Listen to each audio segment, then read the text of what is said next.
Hi mga preni! Bakit nga kaya most requested ang aking bibingkang malagkit dito sa bahay?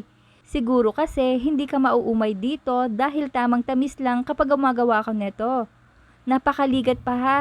Ano nga ba ang sekreto ko? Halina kayo at panoorin nyo, and I'm Fanny from Fanny's Cookery.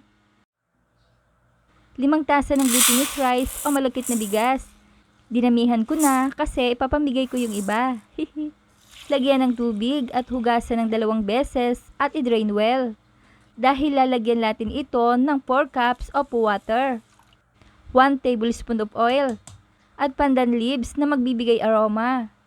Lutuin hanggang sa matuyo or maigan na ang liquid. Bale half cook way lang din ito ha. At meron tayong 2 whole pieces na grated coconut. Lagyan ng tubig for the first extract. Pigain para ma-release ang milk. At para sa kompletong listahan ng mga sangkap ay panoorin ang video hanggang dulo. At ihiwalay ang gata sa sapal. Malamig kasi yung niyog ko, galing kasi sa ref. Lagyan ulit ng water for the second extract.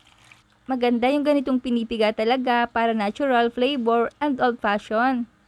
Salain natin para ma-remove ang excess pulp. Jaran! Ayan at luto na rin ang glutinous rice natin. Hahalwatin ko lang ito para sasandukin na lang natin later. Set aside. At ihanda ang lutuan at kawali. Ilagay ang 5 cups coconut milk, second extract. Syempre may pandan leaves din tayo para natural ang bango nito. Ilagay natin dyan.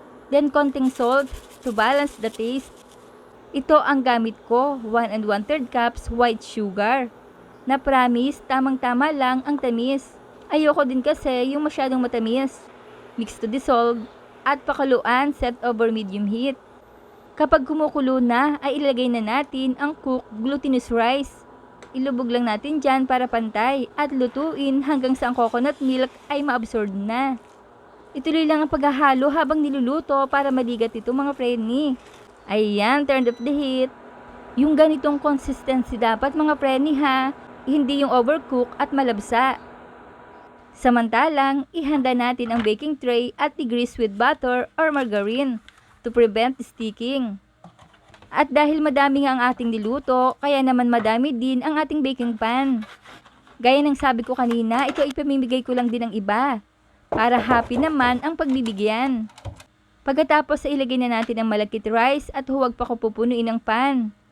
At i-flatten natin evenly para sa next procedure na gagawin ba. Madali lang itong gawin mga preni. At talaga namang ang ganitong cooking process ay sulit naman kapag natapos na.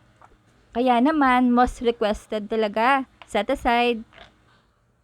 At para sa toppings, 4 cups coconut milk first extract. 1 1/3 cups brown sugar ang gamit ko dito. Mix to dissolve. Lutuin natin for about 10 minutes. At 10 minutes later, ay maglalagay ako dito ng 1/2 slice na kalahati ng sugarcane o panot sa dibao na siyang magbibigay naman ng extra flavor at aroma sa ating sauce. Halu-haluin lang natin yan at lutuin hanggang sa lumapot. Yung ganitong consistency ay pwede na.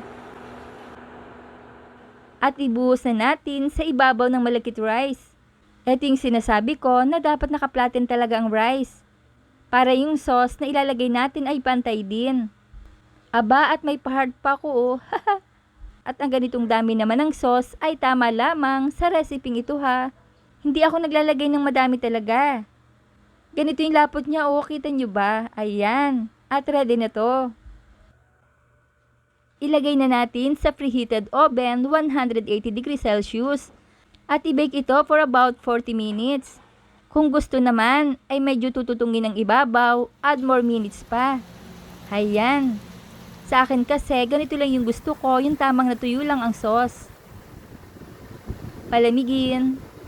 Ayan at medyo malamig na nga ito. Nagkikrave na ba kayo mga preni? Pero bago yan, mga tagasa naman kaya ang nakapanood ng video kong ito. Hello po sa inyo at maraming salamat. At kumusta naman po, pasado po ba ang reseping ibinahagi ko today? Siya, sandok na nga tayo at na magkatikiman na. At dahil nandyan kayo at nandito naman ako, kayo'y aking isasabay na sa aking pagtikim ha. Huwag kukurap. Ayan oh, ay talaga nga namang pagkakasarap i-partner sa kape. Sandok pa nga ako ng isa. Try na.